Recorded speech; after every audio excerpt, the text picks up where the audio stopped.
Good day, everyone. How are you doing today? My name is Godwin. Welcome back to this YouTube channel. We'll be looking at the concept of skewness, kurtosis, and moments in this particular lesson. So it may end up being two lessons, but let's see how it goes.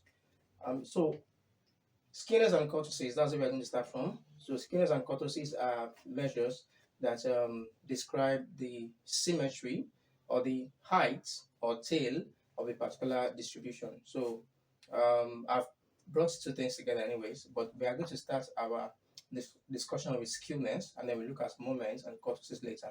So what is skewness? So skewness measures the asymmetry of a distribution. So you can say it measures the asymmetry or the symmetry of a distribution, right? So what does that exactly mean? We've been looking at um, positively skewed, negatively skewed, and all of that, like in the previous lessons. So we are just like trying to like do an entire topic, like just try to like treat the topic as a whole, not as a part of other things. Now, so skewness is trying to measure how the distribution is distributed around the mean, right? How a particular set of data sets is distributed around its mean. So we have types of skewness. So you have um, a situation where there is no skewness. So, and in that case, if you were to calculate your skewness correlation coefficients, like mathematically, you're going to get zero, right?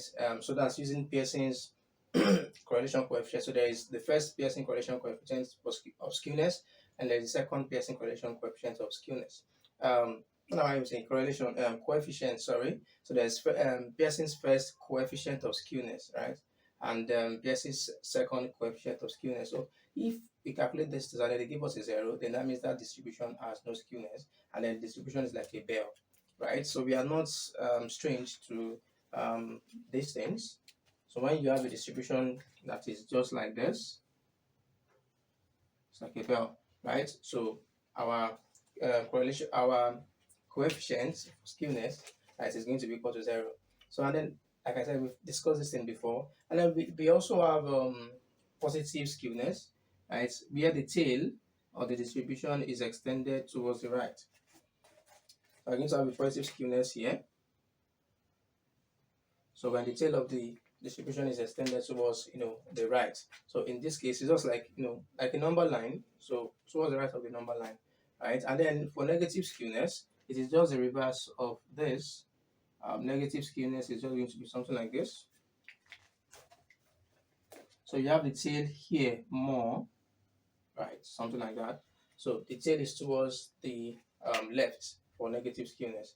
So if we were to calculate skewness using Pearson's first coefficient of skewness and second coefficient of skewness, here, for example, we are going to get a positive value. So it's not going to be zero. It's going to be 0 point something, like something like a plus, right? An addition to zero. And then here we are going to get a negative value. And then for the first one I drew, we are going to get a zero exactly.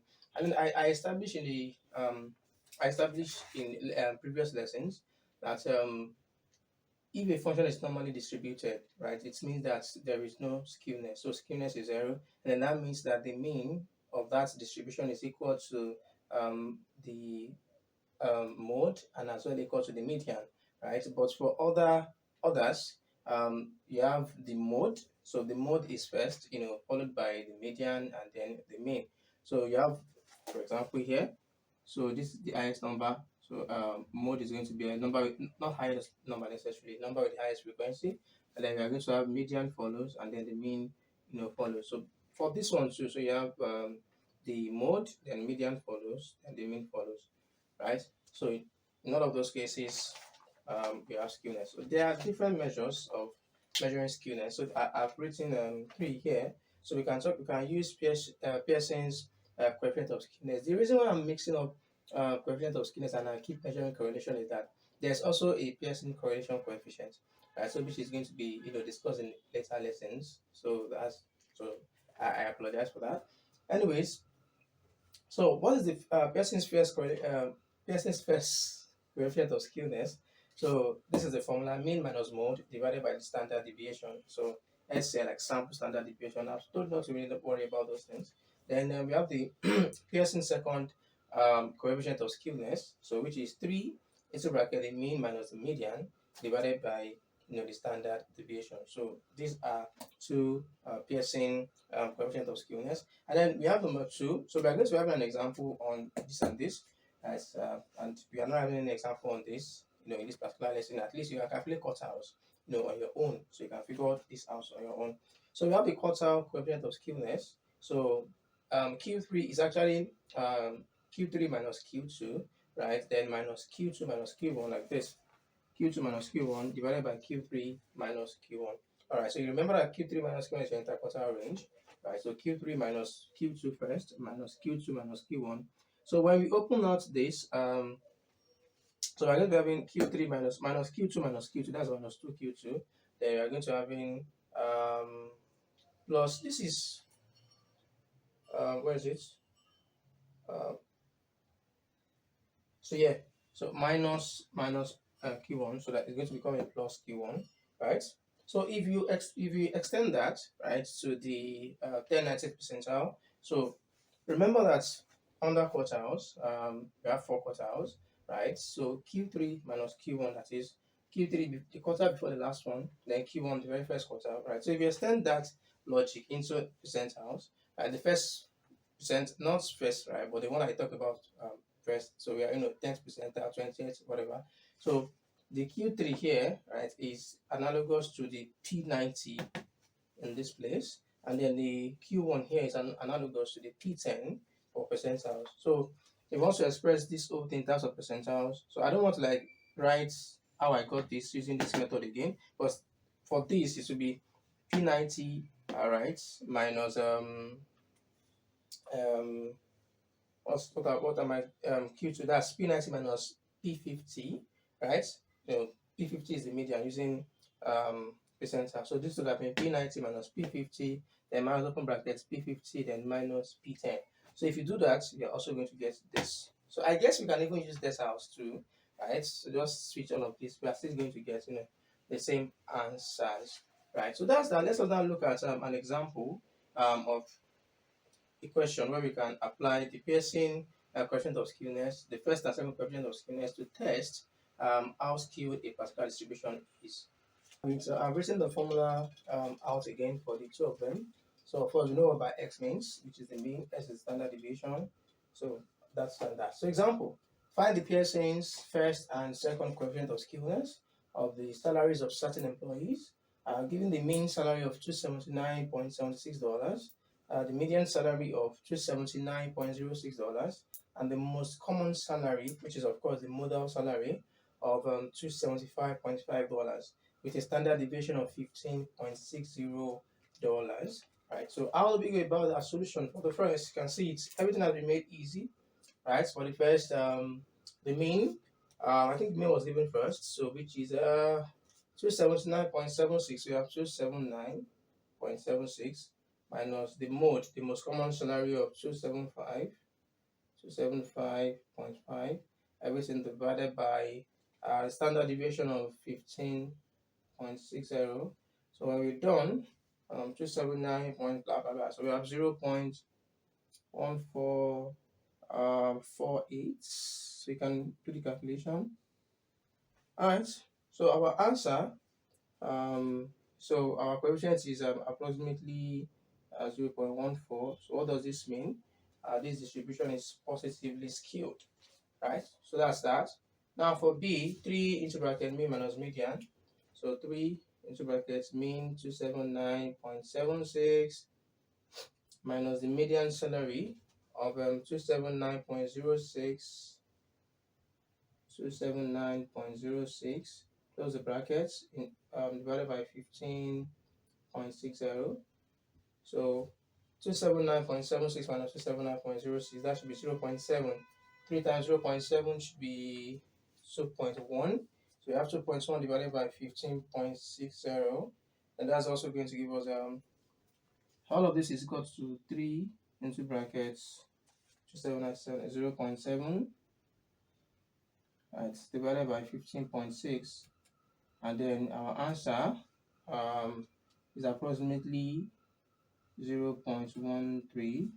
Sorry, 0.1, this is 0.1346, so approximately 0.13. So this is also telling us that this guy is positively skewed. So that's for A and B. Of course, your questions will not be this simple from the beginning. So you could be given a frequency distribution, right? And then you will be the one to you be the one to calculate your mean. It could be a group data, right? You be the one to calculate your mean, your median, your mode, and then from there you are asked to go and look for the um, skewness coefficient. I use that to talk about your distribution. I remember that I gave an assignment, and for real, um, I think maybe last lesson or some lessons back, where I said students should prove if something was normally distributed or not. So you can already know if it's normally distributed or not. If your mean is equal to your median is equal to mode. So once your mean equals median equals mode, it's normally distributed. But if they are not equal, so you know it is not normally distributed. But then how skewed is it? So is this going to the positive side or to the negative side? So this calculation is needed to tell you the exact skewness that distribution is demonstrating. Okay. So with that, we now move into kurtosis. So I already mentioned it at the beginning of the lesson that kurtosis measures the peak, right, of a particular distribution or the thickness of the tail of a particular distribution. There are three types of kurtosis. So you have the one for a normal distribution, which is just something like this. So for this guy, um, the okay, there's a type of kurtosis that's attached to this, so it's called a mesocortic. So if you have for normal distribution, its own type of kurtosis is mesocortic. Right, and then when you calculate the kurtosis, right, your value, the kurtosis value k will be equal to 3. As when you calculate the kurtosis, k is going to be equal to 3. Now we have another one that is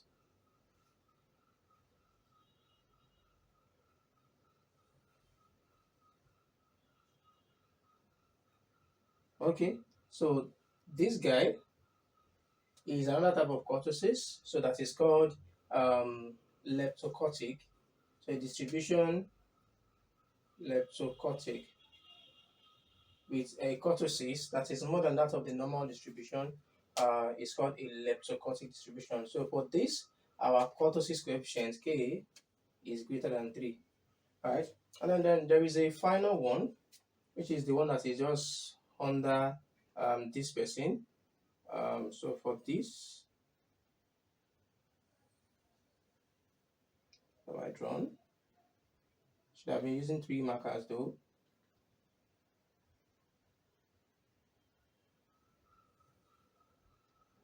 No.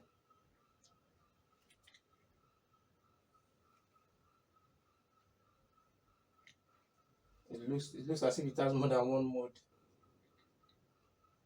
Just one has to be careful. I think this is better. So for this final one, we call this type of kurtosis that this one has a platykurtic. We call it a platykurtic distribution, where the coefficient of kurtosis is lesser than 3. So there are 3 types of kurtosis, right? So the first one is the mesocortic um, kurtosis, or just let me say, when your kurtosis is mesocortic, so it just describes the kurtosis of the this is the kurtosis of the normal distribution. A mesocortic kurtosis is the kurtosis of a normal distribution with a kurtosis coefficient of 3, right? So when you calculate the kurtosis, it has mathematical calculation. When you calculate the kurtosis, it's going to give you a value of 3. And then leptokurtic kurtosis is the type of kurtosis that is greater than that of the normal distribution, right? So for this, it's a distribution that is characterized by um, a longer height than the normal distribution. So it has a longer height. You can see that the height is much more than normal distribution. And then because the height is much more than the distribution, the tail is thinner than that of the normal distribution. So the normal distribution tail is kind of still broader than that of a leptokurtic distribution. And then the platykurtic distribution. So for this, you can see that the height is lower than the height of the normal distribution. Then the tail is the broadest, right? The tail is the broadest compared to all of this. That's a very, very, so it's like you trying to like separate your legs like this. So the more you separate your legs, like the more your height kind of reduces. And then if you bring your legs together, the more taller you're going to look, right? So it's that kind of a thing. So you just have like the tallest guy, which is the leptokurtic stuff. Then it broadens a little bit, right? It becomes mesocortic. Then it broadens really, really well. The height is down, down, down. Then it becomes the platycortic distribution. Now that we've identified our type of kurtosis, so how exactly is kurtosis calculated? So its formula is called A4, right? Equals M4 over S4, which is the same as M4 over S2 squared. Okay, over M2 rather, over M2 squared. So what is this calculation about? So A4 is equal to the moment, the fourth moment, divided by standard deviation raised to power 4. Then, so the standard deviation raised to power 4 is also the same thing as the value of the second moment squared. So the square of the second moment, same thing as the value of standard deviation raised to power 4, and then fourth moment and all of that. So we've not spoken about moment so far. So what exactly is moment, right? So moments refer to calculations that describe the characteristics of a probability distribution. So moments refers to calculations, right, that describe the characteristics a of a probability distribution. So there we can calculate moments for an ungroup data, then we can calculate moments for a group data. So the formula for moments is actually not hard, right? So where is it? I guess there's just a lot of formula in statistics. So for you to calculate your moments is just okay, by your mean raised by j equal to sum of x raised by j and divided by n. So let's see how this works, because like I said, it's not difficult. So let's say we have an example, we have we have 5 numbers, and then we'll calculate the first 4 moments. So example, so let's calculate the first 4 moments of these numbers, 2, 3, 7, 8, and 10. First 4 moments. And then we have to apply this formula. Alright, so because our moment 1, okay, our moment 1 is going to be equal to sum of x raised to power 1 then divided by n. So what does that mean? Like what we are just doing is that we are adding all of these numbers raised to power 1. So you have 2 raised to power 1 plus 3 raised to power 1 plus 7 raised to power 1 plus 8 raised to power 1 plus 10 raised to power 1, everything divided by n. 1, 2, 3, 4, 5, everything divided by n. So you can see that it's not hard, right? So when we add all of those things, 2 plus 3 is 5 plus 7 is 12, 20, so we have 30 over 5, and then that gives us a 6. So our second moment, m2, so it's going to be equal to a sum of x squared over n. So in this case, we have 2 squared plus 3 squared plus 7 squared plus 8 squared plus 10 squared, right? Everything divided by 5. So what does that give us? What does that give us? Please don't say 30 squared and I'll give you 900. No. Alright, so we're going to be having 1 8, no? Let's even write the whole thing. So 4 plus 9 plus, just add everything by yourself. Then the final thing that we're supposed to get is a 45.2. So this is going to give us a 45.2. And then our third moment, the same format. So when you calculate your third moment, M3, you should be getting 378, ETC. Calculate the fourth moment. You can just do that by yourself. It's not hard. So our second example under moments, one on group data, is looking at moments around the mean. Now, if you're calculating your moments around the mean, right? So what you are supposed your m, where is it? We have this. So let's say for this same question, it says find the first 2 moments about the mean of the data. Find the first 2 moments about the mean of the data. So what exactly are we doing? So it's going to be m equals about the mean. So we have x, it says like your deviation minus x, right? Then everything raised by j.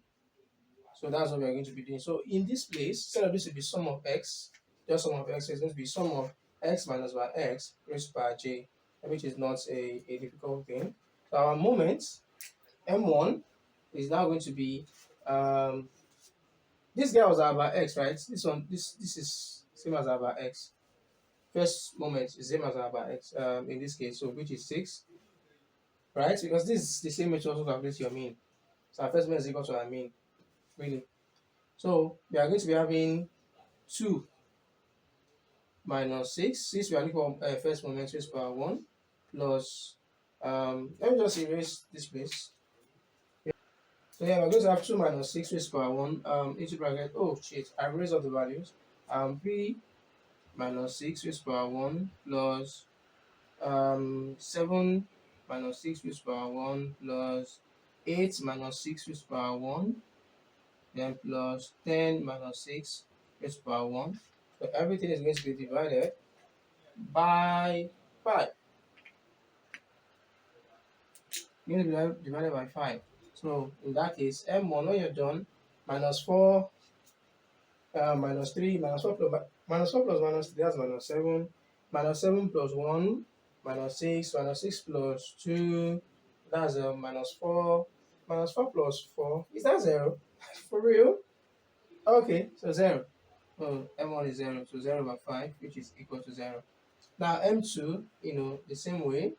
So in that case now, the formula, this is going to be x minus by x, j is going to be 2 now. So 2 minus 6 square plus 3 minus 6 square plus 7 minus 6 square plus 8 minus 6 square plus 10 minus 6 square. So everything divided by 5. Alright, so when we solve all of that out, we are going to be having 9.2. I'm going to be having 9.2. So M2 is going to be equal to 9.2. So remember that for our, what do you call it, kurtosis, we actually need to get an M4. So if you keep calculating this, there's no standard deviation for this question. I'm just still trying to talk about movements, trying to like open our eyes to the concept of a movement. Of course, we can calculate standard deviation of this number, but I'm not interested in doing that right now. It's something that you can do. You can find the standard deviation of this set of numbers by yourself, right? Then by multiplying by 4. Or since we've gotten our M2, go on and get your M4, right? So when you get the value of your M4 divided by, we've gotten M2 as 9.2, M4 divided by 9.2 squared. So I didn't do it. I wish I did. I wish I did right now. So I'd have just written M4 here. 2 minus 6 power 4 plus blah, blah, blah. I'll get that. When I'm done, divide by this number squared, and then that's going to give me my kurtosis for an ungrouped data, right? But because my attention was really focused on that of a group data, so I didn't even solve that. So you can just finish it up as an assignment and leave the answer to this in the comments section. And I think you can, from there, tell the kind of kurtosis that this, the type of kurtosis of this distribution. Just solve it. So is it leptokurtic? Is it mesokurtic or platykurtic? Now there is this fun way that I used to kind of remember this type of kurtosis, like used to remember their positions actually. So what is that fun way? So I said that this first one is proud, so it left us, left leptokurtic. So it's proud, like people who are proud, they feel like they are more than everybody else. So like it's proud, like it's more than everybody else. So it left us. So it's proud, it's big, it's proud, right? And then because of that, it left us. So left leptokurtic. If that works for you. And then this one is humble. So it plays with us. When people are humble, they're like, as hearts though, not like physically power, but at heart they're like, esteeming other people more than themselves. So he's humble, so he plays with us. So platycotic or platico, not platycotic anyway. Oh yeah, platycotic now. So he's humble, so he plays with us. So platycotic. I see if he can, he's humble, like you are saying, bowed, like kind of bowing to the rest of them. So he plays with us. If you can, that's the fun is just kind of remember it. So left us, leptocotic, proud, left us, okay. Plays, humble plays, platycotic, and then of course mesocotic. So if it's within less value of your kurtosis less than 3, if it's mesocotic, 43, blah blah blah like that. So that's it. So let's look at the one for so finish this up, right, and then just bounce and talk about how to calculate kurtosis for. Yeah, let me also say something before we go, right? So what I want to say is, you see this m that we are getting here, We are getting it because the deviation that we are using here is the mean, right? So if bar x was maybe an assumed mean, right, or any number, any other number is going to be an assumed mean anyways. So x minus bar x was an assumed mean. The m that we're getting here is not going to be just m, right? It's going to be m prime. So you're going to be getting m prime 1, m prime 2, m prime 3, m prime 4, etc. Not m exactly, right? So there's a relationship between m1 and m prime 1. Like, how do you get m1 from m prime 1? How do you get m2 from m prime 2? So I don't think m prime 1 is, I think m prime 1 is probably 0 or something like that. Right, so for m prime 2, is m prime 1 even 0? No, not necessarily. Mm. So for M2, the relationship between M2 and M prime 1, so M2 is equal to M2 prime minus M1 prime square, right? So if you've got your M prime 1, that is the case where you are asked to calculate the moments of a data set about another value that is not the mean. Alright, so you get m prime, you don't just get m. So please take note of that. So when you've gotten your values, you now convert them, right, back to the proper moment. You want to have the prime, and that is when you can now apply that in calculating your kurtosis. Also, m for m prime for m3, they can be pretty long. So m3 is let me just use the red here. So the red is thinner. M2 prime. It's something to just memorize, or if you have a formula table in your examination, m prime 1, m2 prime, then plus 2m1 prime cube. Now m4, m4 is the biggest boss, is the one that we need to get our kurtosis. So it's important to also memorize m prime 4 minus 4 m1 prime, m3 prime, plus 6m1 prime, m1 prime square, m1 prime square, right? And m2 prime minus 3m1 prime raised to power 4. Alright, so yeah, that's it. And so m4 prime minus 4m1 m3 prime minus 4m1 prime m3 prime and plus 6m1 prime squared m2 prime then minus 3m1 is power 4. So that means to get our m4, we need to get m1 prime, we need to get m2 prime, we need to get m3 prime, right? To get our m4, and then you need to get m4. So you need everything. To get our m3, you need m2, you need m1 prime, and to get our m2, you need m2 prime, you need m1 prime squared.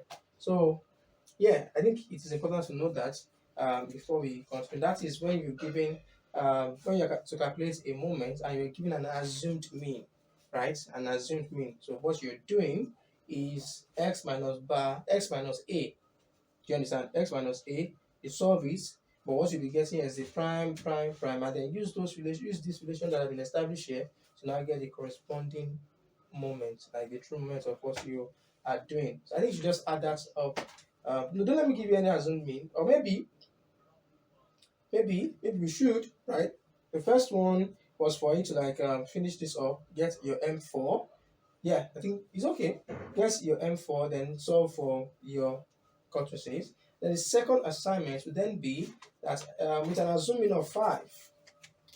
So with an assuming of 5, so assignment with a equals 5, comma. So find the kurtosis. So that's the second one. So with normal mean, which is 6, find the kurtosis, right? And then with an assuming of 5, find the kurtosis. Again, all these things you'll be getting will be with prime if you're using an assuming or a figure that is not the mean. You know the mean of this is 6. So use this relationship and let us see, right, what your answers are going to be. So let's stop there and then discuss the kurtosis of a grouped data set in the next lesson. Thank you for attending this. Do your assignments, comments, and all of that, and see you in the next class. Bye.